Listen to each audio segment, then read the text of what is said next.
Assalamualaikum warahmatullahi wabarakatuh. Halo semuanya teman-teman, selamat malam, selamat datang kembali di channel Ilo Bercerita dan masih bersama saya Ilo. Dimanapun teman-teman berada, semoga teman-teman selalu dalam keadaan sehat dan berbahagia selalu. Amin, amin, ya rabbal alamin.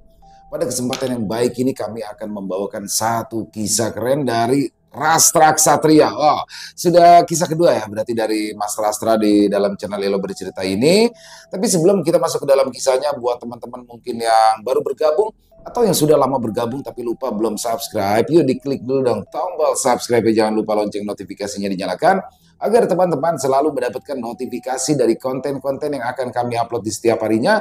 Untuk channel Ilo Bercerita, kami upload setiap hari setiap jam 9 malam waktu Indonesia bagian Barat. Dan gak pakai lama-lama ya, gak pakai basa-basi lagi, langsung saja kita masuk ke dalam kisahnya. Kita berangkat menuju ke Jawa Timur. Santet kiriman untuk keluarga Pasarno. Kisah Wasis dan Galih. Mentari belum sepenuhnya muncul di ufuk timur, namun cahayanya sudah mulai menyebar, menerangi bumi, menerobos melalui sela-sela awan yang menggumpal di langit pagi. Di sebuah desa yang berada di daerah Pacitan, Jawa Timur, di sela kicau burung dan suara ayam berkokok, aktivitas warga sudah mulai terlihat. Di dalam ruang tamu di sebuah rumah sederhana, terlihat seorang anak muda berusia 22 tahun sibuk memeriksa barang-barang yang ada di dalam sebuah tas ransel besar. Tak lama kemudian, bapak dan ibunya muncul lalu duduk di kursi kayu ruang tamu tersebut.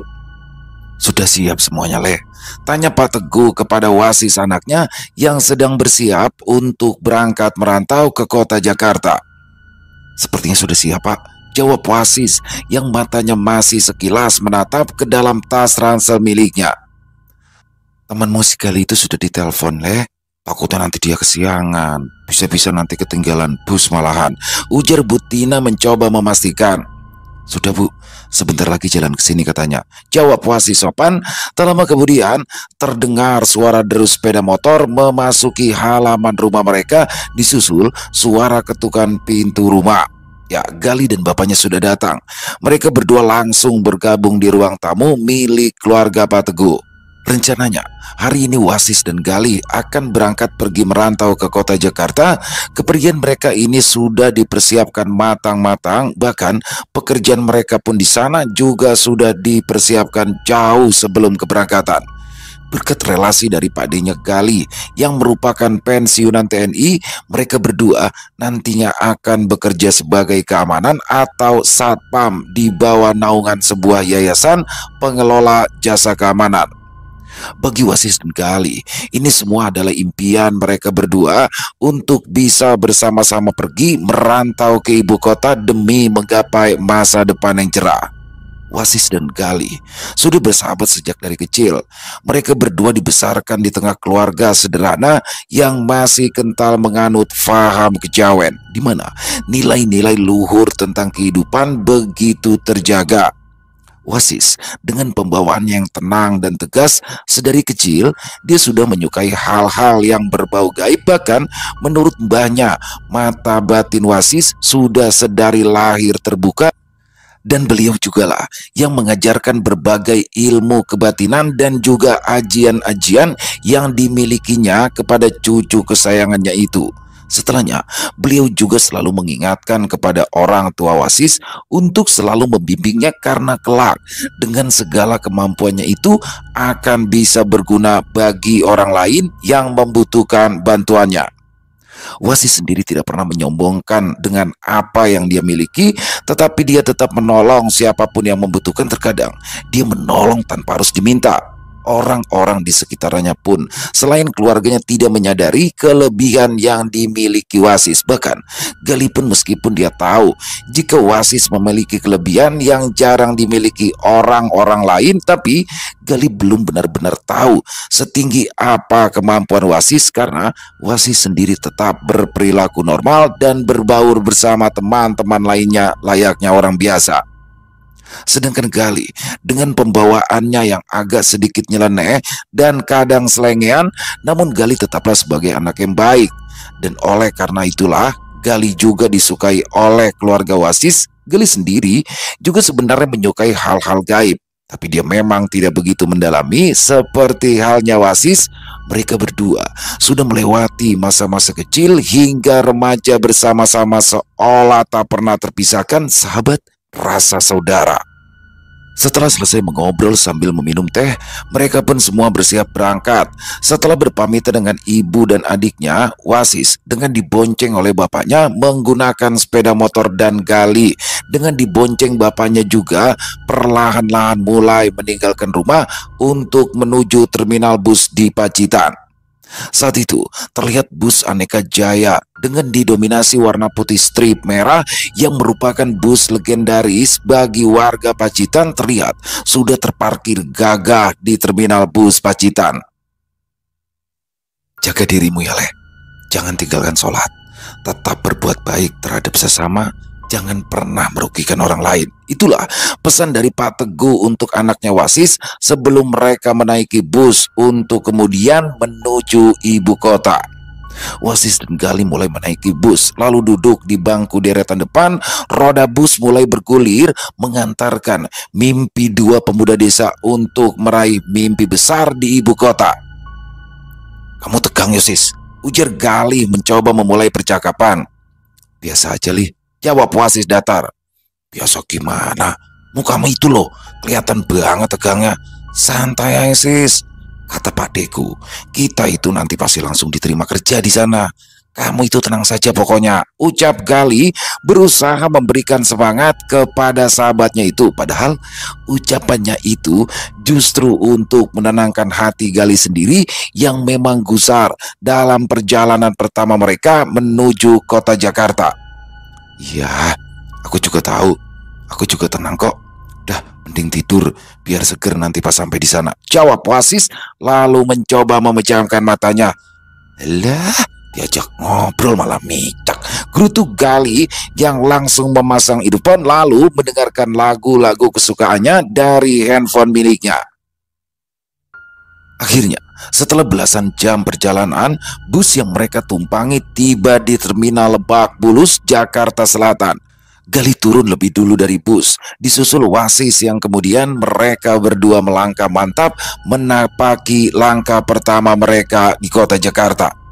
Cari warung dulu sis, lapar, sekalian mau ngopi, ujar Gali sambil mengedarkan pandangan mencari warung makan di sekitaran area terminal.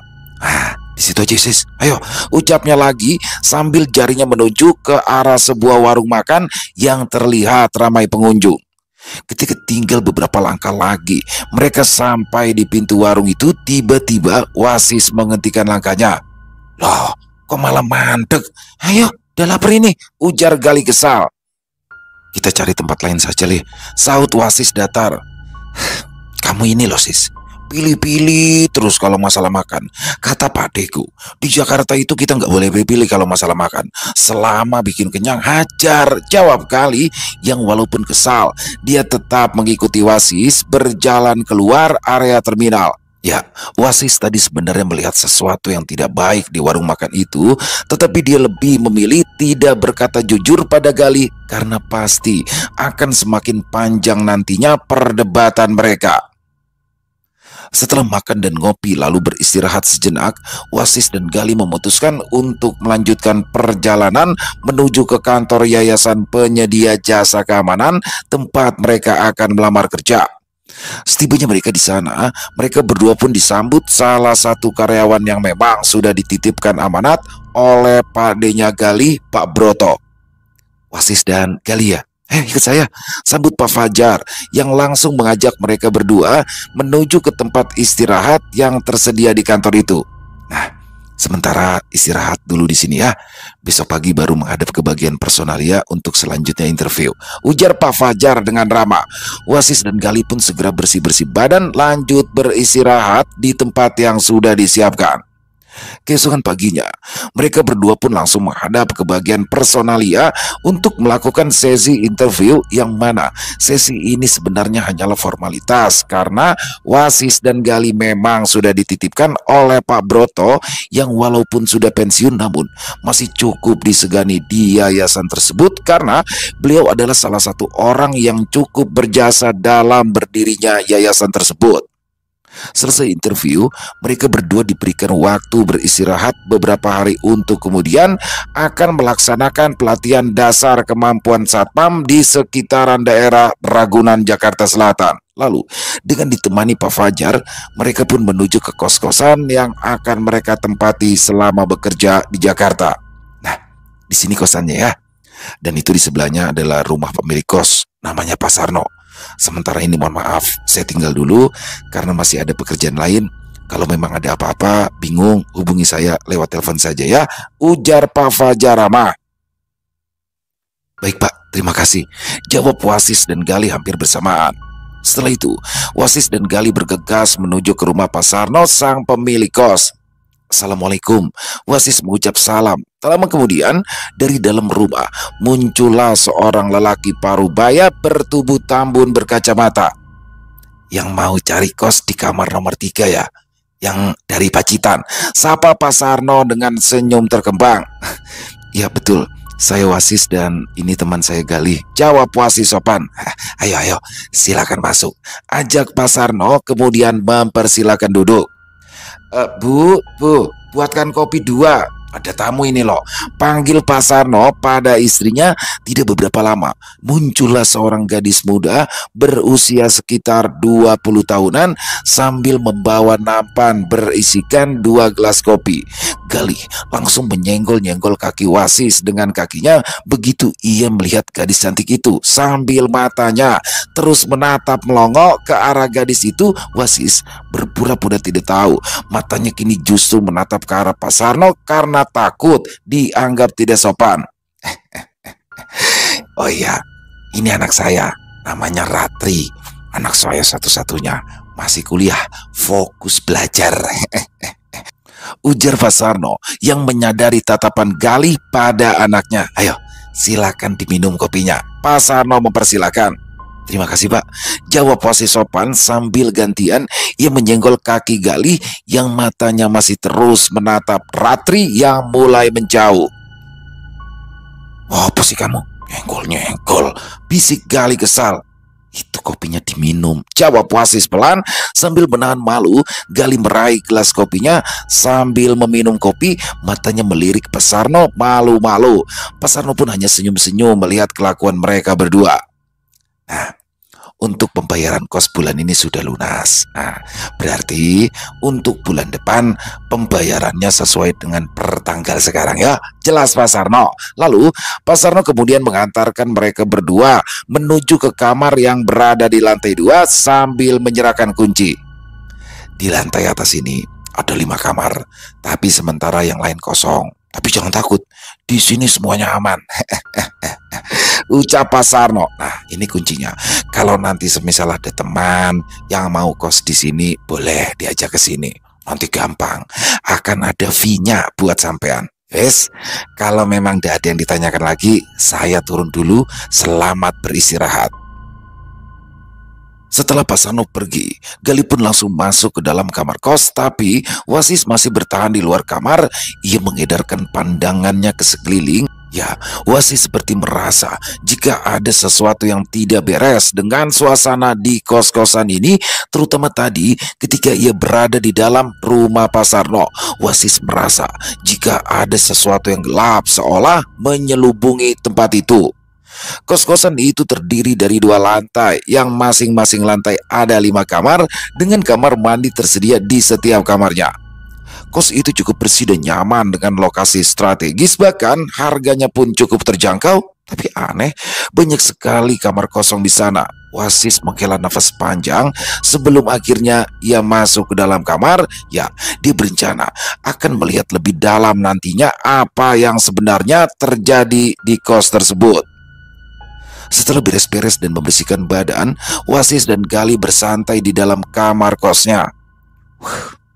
Anak Pak Sarno itu loh, mukanya cantik, bodinya mantap, anak satu-satunya lagi, sempurna, ujar Gali sambil tiduran, matanya menatap langit-langit. Ingat, tujuan awal kita ke Jakarta apa? Jangan macem-macem, Baru juga sehari kita di sini, jawab Wasis sambil membaca buku. Apa sih, Sis? Aku cuma ngagumi Dek Ratri aja nggak boleh. Sahut Gali ketus. Wasis hanya geleng-geleng kepala saja melihat kelakuan temannya itu.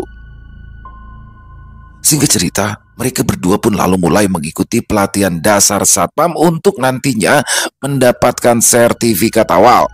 Pelatihan itu terasa berat, namun Wasis dan Gali menjalaninya dengan penuh semangat hingga pada akhirnya mereka berdua pun dinyatakan lulus dengan hasil memuaskan. Setelah selesai pelatihan, mereka pun ditempatkan untuk berjaga di sebuah komplek perumahan elit yang berada di wilayah Jakarta Selatan. Jarak antara komplek perumahan itu dengan tempat kos mereka pun tidak begitu jauh, bisa ditempuh dengan berjalan kaki kurang lebih 15 sampai 20 menit.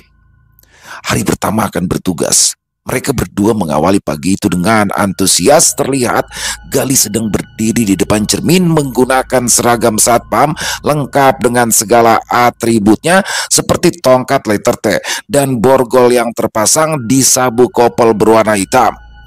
Sis, gagah banget ya temanmu ini. Sudah cocok belum ya kalau jalan sama Dek Rat?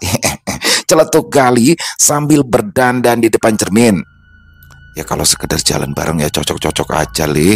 Jawab Wasis cuek sambil mengikat tali sepatunya. Ya bukan jalan begitu doang dong, Sis. Maksudku itu menjalani hubungan gitu loh. Gimana, Sis? Hah? Tanya Gali lagi. Ingat, Lih, tujuan kita apa? Dan kamu juga ingat Ratri itu siapa? Jawab Wasis. Lah ini kelakuanmu itu masih deso. Kata Pak Deku, hidup di Jakarta itu harus pede, Sis. Still yakin, jangan melempem kayak kamu gitu loh. Nanti diincok sama orang-orang kita, saut Gali sambil berdebus kesal. Begitu, mereka berdua berangkat dengan penuh semangat, menyongsong pengalaman baru di tempat kerja mereka yang baru dengan berbagai tantangan di depan. Wasis dan Gali akan bertugas sebagai keamanan di sebuah komplek perumahan elit yang ada di wilayah Jakarta Selatan. Sesampainya di tempat mereka bertugas, mereka pun langsung mengikuti apel pagi yang diambil oleh komandan jaga mereka yang bernama Pak Sugeng. Beliau terkenal tegas dengan postur tubuh tegak layaknya tentara. Jam kerja di sana memakai sistem 12-24 yang mana 12 jam kerja dan 24 jam istirahat, dan berarti juga akan ada jadwal jaga malam nantinya. Wasis dan Gali menjalani tugas di hari pertamanya itu dengan baik dan lancar tanpa adanya hambatan apapun. Cok, kerja pengang-pengong aja kok badannya rasanya pegel Sis, keluh Gali saat mereka sudah tiba di kos setelah pulang kerja. Ya namanya kerja pasti capek toleh, jawab Wasis sambil mengganti pakaian dinasnya. Padahal di kampung itu aku macul seharian di sawah, capeknya nggak kayak gini loh, Sis, ujar Gali kali ini sambil merebahkan tubuhnya di atas kasur. Ya sudah, kamu bulan depan kalau gitu balik aja lagi macul di sawah, seloroh Wasis sambil berlalu ke kamar mandi. Lah, kamu itu loh udah berasik kalau diajak ngobrol. Gerutu Gali sambil perlahan matanya terpejam dengan masih menggunakan seragam Satpam. Ketika Wasis sedang membersihkan badan di kamar mandi, dia tiba-tiba saja merasakan perubahan hawa di sekitaran kamar kosnya. Tapi di sini Wasis mencoba mengabaikan dan terus melanjutkan aktivitas mandinya. Setelah selesai, Wasis segera keluar dari dalam kamar mandi, dan betapa terkejutnya Wasis ketika ia melirik ke arah Gali yang sedang tertidur pulas di atas kasurnya. Dia melihat sesosok nenek-nenek berkebaya hitam, berkulit gosong dengan rambut putih lepek jarang-jarang sedang merangkak di atas tubuh sahabatnya itu. Seolah sadar akan kehadiran Wasis, sosok nenek-nenek itu melotot tajam ke arah Wasis lalu menyeringai, memperlihatkan barisan gigi kuningnya dengan gelagat tidak suka akan kehadiran Wasis yang mengganggu kesenangannya. Pergi dari sini. Jangan pernah ganggu kami lagi. Kami di sini tidak pernah mengganggumu juga, ujar Wasis dalam hatinya sambil menatap tajam ke arah sosok gaib yang menyerupai nenek-nenek itu. Sosok itu menggeram, tapi perlahan merangkak mundur sambil terus melotot ke arah Wasis sampai pada akhirnya menghilang di balik tembok. Bangun, ujar Wasis mencoba membangunkan Gali yang masih terlelap. Apa toh sis? Kamu itu ganggu aja, jawab Gali kesal. Sudah, kamu bersih-bersih dulu baru tidur. Masih pakai seragam juga itu, ujar Wasis lagi sambil menyisir rambutnya. Gara-gara kamu ini loh, baru aja aku mau ciuman sama Dek Ratri, jadi buyar kan? Bisanya ganggu aja kesenanganku. Sungut Gali kesal yang mulai duduk, tapi dengan mata masih setengah terpejam. Dek Ratri kundulmu, wong tadi yang mau kamu cium itu nenek-nenek, batin Wasis geli. Sudah mandi dulu, nanti baru dilanjut lagi mimpi sama Dek Ratrinya, jawab Wasis enteng. Aku itu jauh-jauh ke Jakarta biar aman dari omelan mbokku, kok malah di sini kamu gayanya mirip mbokku, nyuruh-nyuruh mulu, sahut Gali kesal sambil meraih handuk yang tergantung di tembok dan mulai beranjak ke kamar mandi. Ketika Gali sedang berada di kamar mandi, Wasis beranjak duduk di depan teras kamar kosnya. Di situ tersedia 2 kursi kayu beserta meja kecil yang memang disediakan pemilik kos untuk penyewa agar bisa bersantai di beranda kos. Dari teras kos yang berada di lantai 2 itu, Wasis bisa melihat ke arah jalanan kampung yang walaupun sudah malam masih menunjukkan keramaian aktivitas warga berlalu lalang. Ya, Jakarta memang berbeda. Di sini roda kehidupan seolah tak pernah berhenti. Sambil menghisap sebatang rokok, Wasis mencoba melihat sekeliling kos tempat tinggalnya dengan mata batinnya. Terlihat ada banyak makhluk gaib, tapi di antara banyak sosok, satu sosok yang mencuri perhatiannya. Ya, sosok nenek-nenek berkebaya hitam yang tadi mengganggu Gali. Sosok itu bukanlah penghuni asli daerah sekitaran. Sosok itu merupakan sosok yang dikirim oleh seseorang dan sengaja ditanam di sekitaran kos tempat tinggal Wasis dan Gali. Sis, makan yuk, ujar Gali sambil menyisir rambutnya yang terlihat klimis. Ia terlihat segar setelah tadi selesai mandi. Memangnya kita mau makan di mana? Tanya Wasis. Di warung Bude Ratmi aja. Itu kayaknya cocok masakan sama lidahku, jawab Gali. Warung Bude Ratmi yang kemarin kita makan di sana, yang dekat pertigaan depan itu, tanya Wasis sekali lagi. Lah itu tahu. Ya, udah lapar ini, jawab Gali yang masuk kembali ke dalam kamar kos lalu memakai kemeja. Kok cuma ke warung Bude Ratmi aja?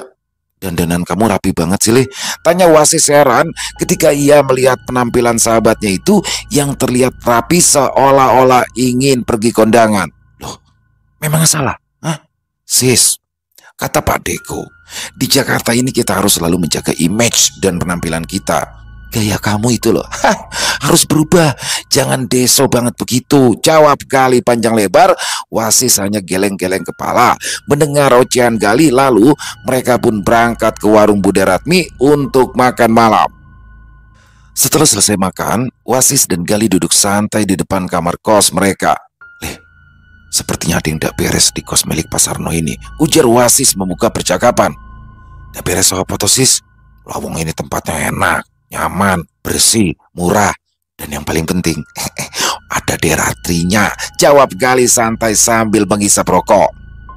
Sepertinya ada sesuatu yang tertanam di sini dan sewaktu-waktu bisa mencelakai orang-orang yang ada di sini ataupun keluarga Pak Sarno sendiri, ujar Wasis menjelaskan. Wah, serius sis? Duh, jangan sampai Dek Ratri kenapa-napa ini, gawat.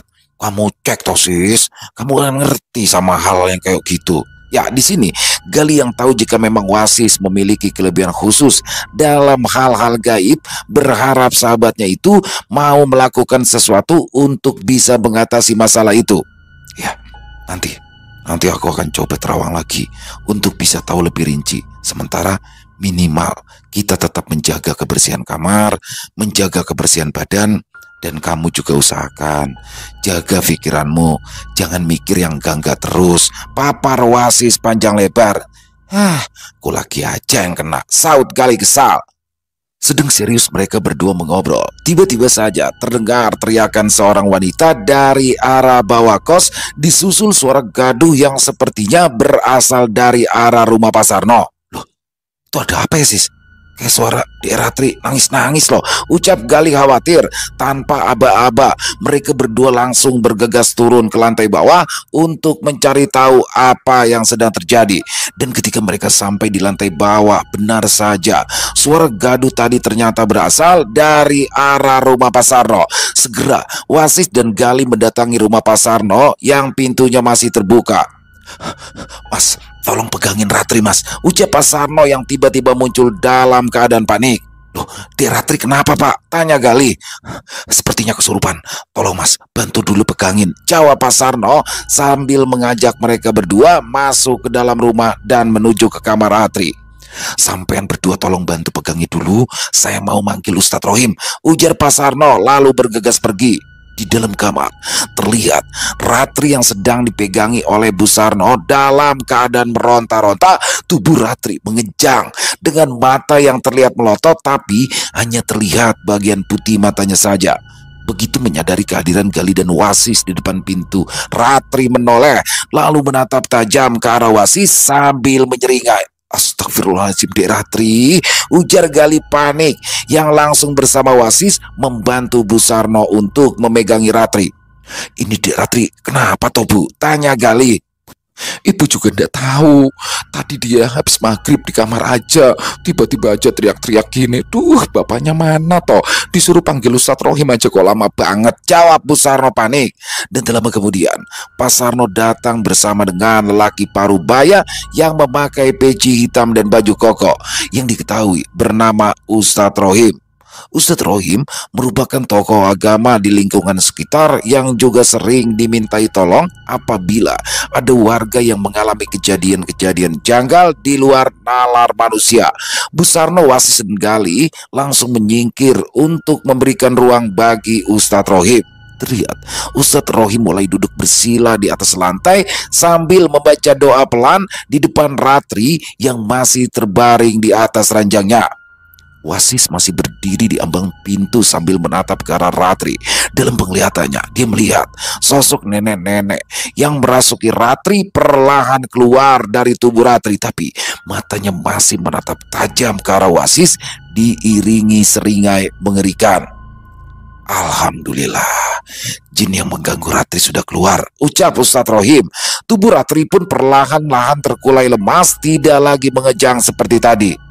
"Ya, sementara biarkan dia beristirahat dulu, badannya pasti masih lemas. Tapi insya Allah sudah baik-baik saja," ujar Ustadz Rohim. Lalu Ustadz Rohim, Wasis, Galih dan Pak Sarno beranjak ke ruang tamu dengan selanjutnya Bu Sarno gantian menemani Ratri yang kini sudah sadar tapi masih terlihat lemas. Mereka berempat kini duduk di ruang tamu. Terlihat kelegaan dari raut wajah semua orang yang ada di situ kecuali Wasis. Ya, Wasis merasa jika ini semua belumlah tuntas. Sosok yang merasuki Ratri tadi memang sudah keluar dari tubuh Ratri, tapi Wasis melihat jika sosok itu belum benar-benar pergi. "Maaf, sebelumnya mas-mas ini siapa ya? Kok saya sepertinya baru lihat ya?" tanya Ustadz Rohim sopan kepada Wasis dan Galih. "Wah, ini anak kos saya, Pak Ustadz. Memang baru masuk beberapa hari ini," jawab Pak Sarno. "Ya Pak Ustadz, perkenalkan, nama saya Galih dan ini teman saya Wasis. Kami berdua asli Pacitan, Jawa Timur," ujar Galih memperkenalkan diri. Ya, untung ada kalian tadi ya. Terima kasih ya," ucap Ustadz Rohim sambil tersenyum. "Wah, iya Pak Ustadz. Tadi begitu kita mendengar suara teriakan Dek Ratri, langsung saya cepat tanggap untuk bertindak. Ya sesuai dengan profesi kami selaku satuan pengamanan yang memang selalu dituntut cepat tanggap dalam menghadapi situasi genting," jawab Galih panjang lebar. Ustadz Rohim dan Pak Sarno tersenyum sambil mengangguk-anggukkan kepala. "Ayo kita balik ke atas," bisik Wasis sambil menarik tangan Galih. "Apa sih Sis?" jawab Galih sambil berbisik juga menepis pegangan tangan Wasis. "Ayo cepat, nanti aku jelaskan di atas," ujar Wasis gemas sambil menyenggol kaki Galih. "Maaf Pak Ustadz, maaf Pak Sarno, kami mau kembali ke kamar dulu, mohon pamit," ucap Wasis berpamitan. Iya, terima kasih ya Nak Galih, Nak Wasis, sekali lagi terima kasih," jawab Pak Sarno yang masih lanjut mengobrol bersama Ustadz Rohim di ruang tamunya. Kamu itu kenapa sih? Ganggu aja. Aku itu kan lagi cari perhatian sama calon mertuaku, sis. Kamu malah buru-buru ngajak pergi. Ganggu. Gerutu Gali kesal ketika mereka berdua sudah sampai di atas. Kamu benar-benar suka kan sama Ratri? Tanya Wasis. Loh ya jelas dong, sis. Masa kamu nggak peka gitu? Jawab Gali cepat. Kalau memang kamu suka dan sayang sama Ratri, sekarang juga kamu tunggu di depan kamar sini. Aku ingin meraga Sukma. Jelas Wasis cepat. Loh. Kamu itu mau ngapain? Mau nerawang Ratri gitu? Suka atau enggak sama aku? Gak usah, sis, gak usah. Aku akan berjuang sendiri, murni, tanpa bantuan siapa-siapa. Kata padeku. Belum selesai Gali berkata, sudah langsung dipotong oleh Wasis. Sudah. Sekarang gak usah bahas pademu dulu. Kamu tahu nggak? Sosok yang merasuki Ratri tadi itu belum benar-benar pergi. Sosok itu sengaja dikirimkan seseorang memang untuk mencelakai keluarga Pak Sarno, yang juga membuat penghuni kos ini ketakutan hingga akhirnya kos ini sepi. Sosok itu juga sempat mengganggumu waktu kamu tidur tadi. Sudah, kamu jaga di depan sini. Aku akan coba menemui sosok itu. Jelas Wasis panjang lebar yang langsung membuat Gali melongo. Ya, dia tahu betul kapasitas Wasis dalam hal ini. Tak lama kemudian, Wasis pun langsung masuk ke dalam kamar dan menutup pintu, meninggalkan Gali yang masih terdiam di luar kamar. Di dalam kamar, Wasis segera duduk bersila. Setelah memejamkan mata, mulutnya mulai berkomat-kamit dan tak lama kemudian Sukmanya keluar dari tubuh kasarnya mencoba mencari keberadaan sosok nenek berkebaya hitam. Akhirnya kau datang juga, bocah tengik. Suara serak mirip nenek itu terdengar dari arah atap rumah kos Wasis. Tanpa membuang waktu, Sukma Wasis melesat menuju atap rumah kos. Siapa yang mengirimmu, Nek? Dan apa tujuan dia mengirimmu ke sini? Tanya Wasis sambil matanya menatap ke arah sosok nenek itu. Bukan urusanmu, bocah. Jangan pernah mencampuri urusanku. Kalau kau tak ingin celaka, jawab nenek itu ketus. Aku tidak pernah mau mencampuri urusan orang lain. Tapi jika itu sudah membahayakan keselamatan orang-orang terdekatku, maka aku tidak akan tinggal diam. Jawab Wasis tegas.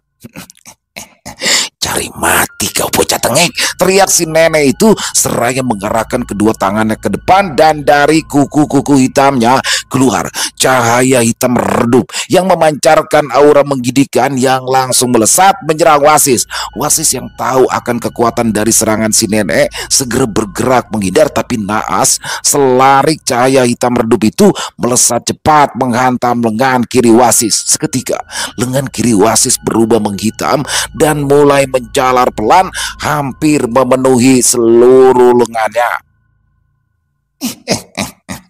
Sudah kubilang, jangan mengusikku. Sekarang kau rasakan akibatnya, ujar si nenek sambil tertawa puas dengan mengucap doa. Wasis mengusap lengan kirinya itu dengan telapak tangan kanannya. Seketika luka hitam di lengan kiri Wasis menghilang. Kau benar-benar iblis laknat, Nek. Hatimu sehitam kebayamu, ucap Wasis geram. Lalu terlihat bibir berkomat-kamit dan perlahan-lahan tangan kanannya mulai dari telapak tangan hingga sebatas siku memancarkan cahaya kuning kemasan yang awalnya redup namun perlahan-lahan berubah semakin terang dan menyilaukan mata. Tadinya aku ingin memaafkanmu, Nek, asal kau mau pergi dengan cara baik-baik. Tapi rupanya kau memilih cara lain. Baiklah, Wasis memasang kuda-kuda dan dengan tenaga penuh dia menghantamkan tinjunya ke arah depan sekuat tenaga. Cahaya kuning kemasan melesat dengan cepat ke arah sosok nenek tua. Betapa kagetnya si nenek ketika yang pada awalnya dia meremehkan kekuatan Wasis, kini ia melihat kekuatan dahsyat dari pukulan jarak jauh yang baru dilepaskan Wasis. Sadar akan kekuatan pukulan Wasis, segera ia menyilangkan kedua tangannya di depan muka sambil memejamkan mata akibat silau dari cahaya kuning kemasan yang terpancar dari gelombang pukulan jarak jauh Wasis. Suara ledakan dahsyat terdengar keras. Setelahnya disusul suara jerit kesakitan dari si nenek yang terdengar memilukan. Ya, sosok nenek berkebaya hitam itu musnah diiringi suara lolongan dan asap hitam berbau busuk. Wasis menarik nafas lega. Alhamdulillah. Kemudian ia bergegas kembali ke tubuh kasarnya setelah mengatur jalan pernafasannya agar kembali normal. Wasis lalu bergegas keluar kamar kos. Gimana sis? Wis rampung?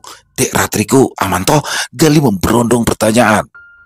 Makhluk kiriman itu sudah bisa aku musnahkan, tapi kita harus tetap memusnahkan buulnya. Ayo, kita harus segera menemui Pak Sarno. Jawab Wasis. Loh, nanti dulu dong, nanti dulu, tenang, santai. Kamu jelasin dulu dong sebenarnya ada apa, ya, biar nanti aku nggak kelihatan goblok-goblok banget dong di depan calon mertuaku. Serga Gali. Intinya, ada orang yang mengirimkan sesuatu yang tidak baik ke rumah dan kos-kosan milik Pak Sarno.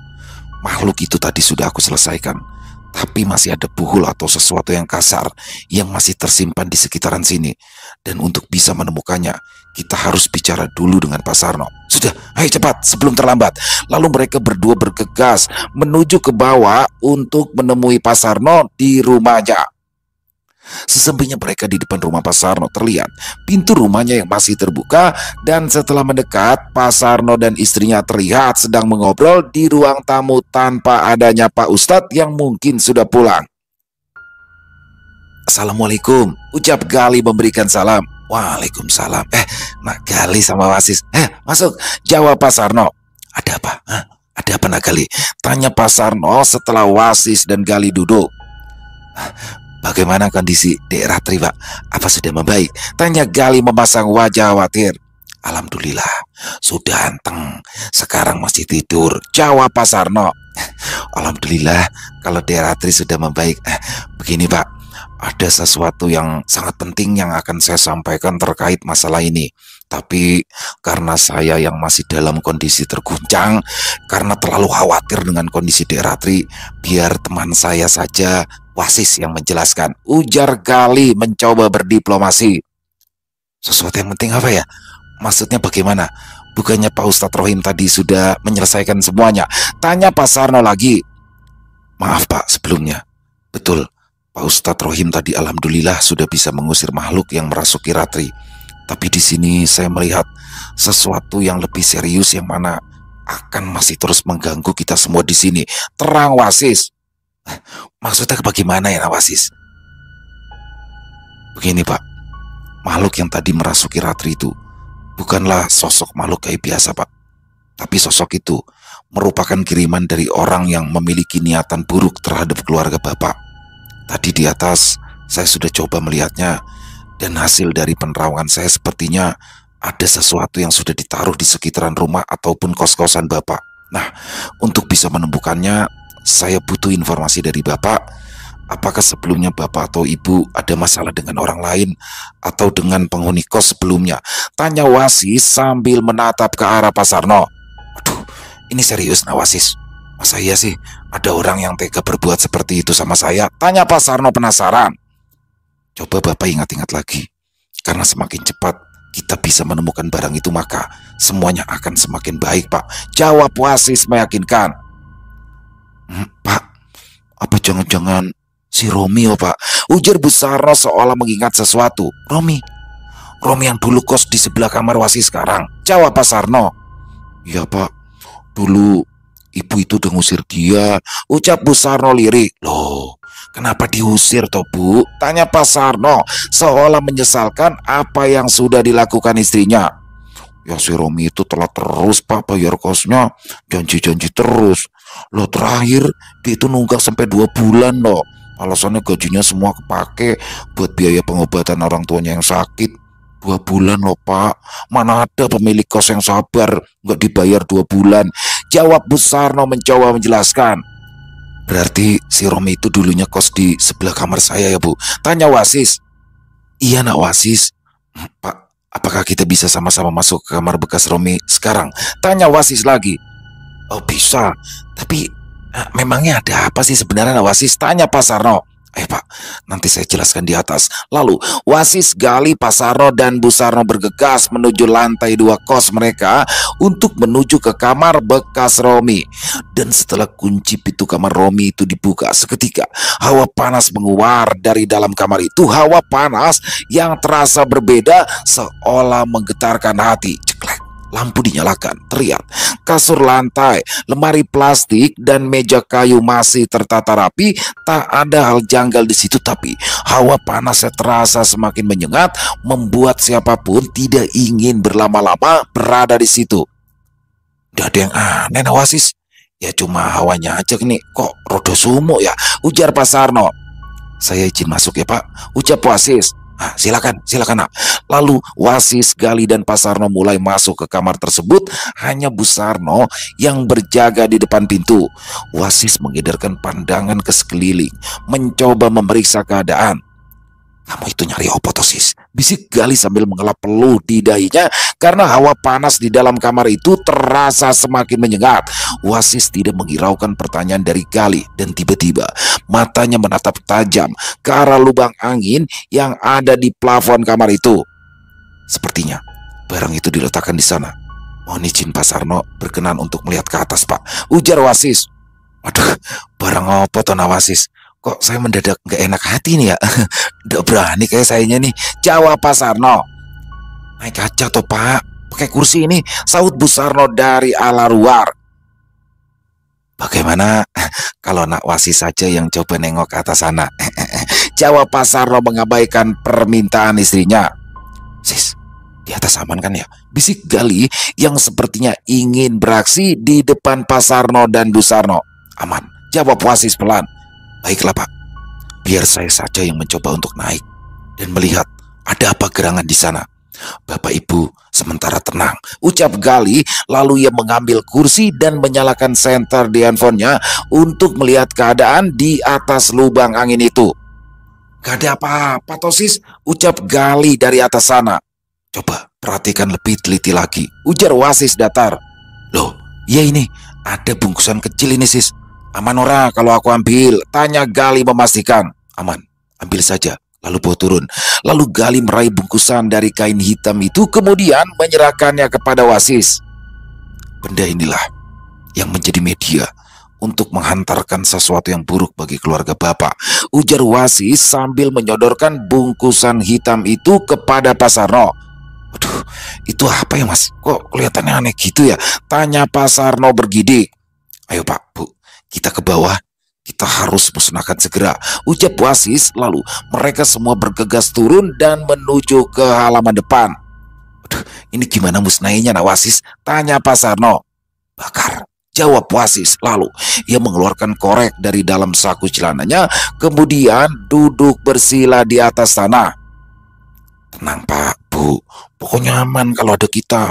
Wasis ini dulunya belajar juga bareng sama saya. Di kampung kita berdua itu juga sering bantu orang yang terkena gangguan-gangguan seperti ini.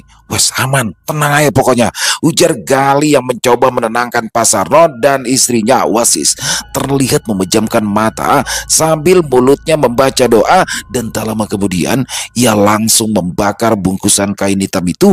Setelah bungkusan hitam itu terbakar, sayup-sayup terdengar suara lolongan aneh yang seolah seperti semakin menjauh kemudian menghilang setelah bungkusan itu hangus menjadi abu.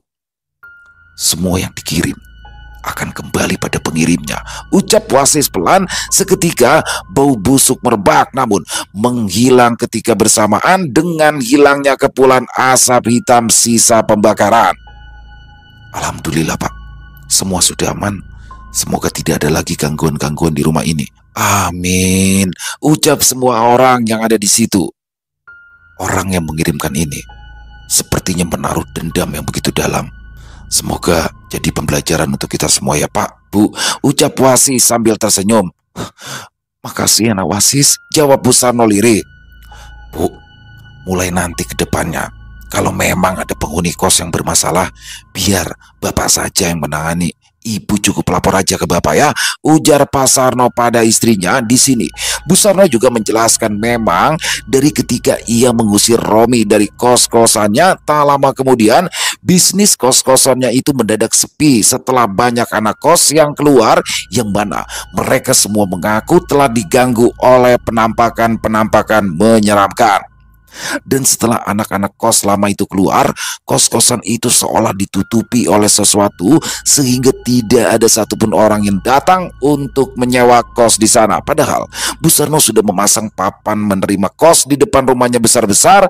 Suasana rumah tangga Pak Sarno pun juga seolah seperti panas. Sering terjadi pertengkaran antara Pak Sarno dan Bu Sarno. Situasi di dalam rumah mereka terasa semakin panas.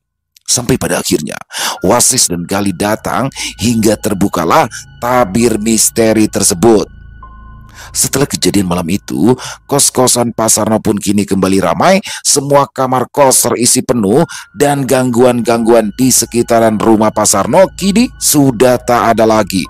Wasis dan Gali pun semakin giat bekerja demi untuk meraih masa depan yang cerah. Selesai. Wow, luar biasa. Kisah dari Rastra Ksatria dan ini kisahnya keren nih. Saya suka dengan duo-duo seperti ini ya. Kali ini adalah Wasis dan Gali. Dan saya berharap sih akan ada kelanjutannya nih dari petualangan Wasis dan Gali. Karena memang apa sih, duo begini saya suka lah ya. Dan bagaimana dalam kisah ini seorang Wasis ya, adalah seorang pemuda yang memang dari kampungnya di daerah Pacitan, Jawa Timur. Sudah lama dia berkecimpung dalam dunia spiritual. Memang dia dibesarkan dalam keluarga kejawen ya, dalam keluarga yang menganut kejawen, yang mana dia juga belajar ilmu-ilmu kanuragan daripada kakeknya atau mbahnya. Dan di sini Wasis adalah teman masa kecilnya yang juga sama-sama sebenarnya ngerti juga Wasis ini, tapi memang Wasis agak sedikit apa ya, orangnya selengean gitu lah ya, tapi keren saya suka di sini. Dan bagaimana pada akhirnya mereka berdua berhasil membuka tabir misteri yang selama ini sudah menutupi atau menyelimuti daripada kos-kosan keluarga Pak Sarno. Jadi banyak sekali ya hikmah baik yang bisa kita ambil dalam kisah barusan. Yang pertama sih kalau saya lihat di sini adalah terkait, mungkin ada teman-teman juga di rumah yang usaha kos-kosan lah ya. Jadi memang kadang-kadang kalau kita kesel sama anak kosan ini, kadang pengen aja ngomel tuh, terutama biasanya ibu-ibu ya. Apa sih, kadang-kadang ucapan kita itu tanpa kita sadari bisa menyakiti hati si penghuni kos-kosan itu, seperti yang terjadi dalam kasus ini, dalam kisah ini. Bagaimana Romi setelah dia diusir oleh Bu Sarno, padahal saat itu dia memang benar-benar butuh uang untuk pengobatan orang tuanya, tapi karena sudah nunggak 2 bulan, ya gimana gak kesel, akhirnya diusir. Nah disitulah Romi akhirnya melancarkan aksinya, ditaruhlah bugul santet itu, sehingga kayak ditutup kos-kosan itu. Padahal kosannya bagus, tempatnya strategis, harganya juga terjangkau, tapi kok kosong. Nah ternyata itu ditutupi. Jadi mungkin ada teman-teman yang mikir, masa iya sih bisa beneran. Kemarin sih baru ketemu sama teman saya, dia ingin makan di satu tempat ya, di satu tempat. Itu jelas dia lihat tempatnya tutup. Dia bilang, udah nggak buka. Dia jalan maju nih. Nggak lama kok kayak penasaran, nggak mungkin nggak buka. Balik lagi, ada itu buka. Terus dia nanya sama yang jual, tadi kayaknya tutup dah. Enggak Pak, saya buka tiap malam. Tapi emang tadi saya lihat Bapak sempat berhenti di sini mobil, tapi akhirnya nengok-nengok sebentar jalan lagi. Memang ada teman-teman, hal-hal seperti itu ada. Dan ini terjadi di keluarga Pak Sarno, yang mana pada akhirnya alhamdulillah Wasis dan Gali berhasil menyelesaikannya dengan baik. Dan untuk Mas Rastra Ksatria, terima kasih atas kisahnya yang luar biasa. Dan kalau saya berharap ada lagi nih kisah Wasis dan Gali. Untuk Mas Rastra ditunggu ya kisah selanjutnya.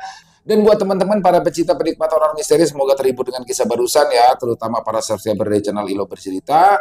Dan silakan buat yang suka dengan videonya, dengan kisahnya, bisa diklik tombol like-nya, tombol jempolnya, boleh juga dong di-share link videonya ke teman-teman yang lain agar juga ikut merasa terhibur. Dan buat teman-teman mungkin yang belum subscribe ya, bisa diklik tombol subscribe. Jangan lupa lonceng notifikasinya dinyalakan agar teman-teman selalu mendapatkan notifikasi dari konten-konten yang akan kami upload di setiap harinya. Oh iya, buat teman-teman mungkin yang punya kisah horor misteri ya, yang diangkat dari kisah nyata, dari pengalaman pribadi, apabila mungkin berkenan dibawakan di channel kami, silakan bisa mengirimkannya ke nomor telepon kami yang ada di sini. Bebas, dalam bentuk tulisan boleh, dalam bentuk rekaman suara boleh, senyamannya teman-teman aja. Buat teman-teman yang sudah mengirimkan kisah, kami ucapkan terima kasih. Dan juga kami ingin mengucapkan terima kasih kepada seluruh teman-teman yang sudah selalu setia hadir di setiap hari, yang sudah selalu mendukung channel kami, karena teman-teman kami selalu bersemangat berkarya di setiap harinya. Dan di akhir kata, saya Ilo mengucapkan permohonan maaf apabila mungkin dalam pembawaan kisahnya ada kata-kata saya yang salah ataupun ada kata-kata saya yang kurang berkenan. Saya mohon dibukakan pintu maaf yang seluas-luasnya dan sampai berjumpa lagi di konten-konten kami selanjutnya yang pasti tidak kalah serunya, yang pasti tidak kalah horornya. Masih bersama saya Ilo di channel Ilo Bercerita. Salam sehat, sukses selalu untuk kita semua. Wassalamualaikum warahmatullahi wabarakatuh.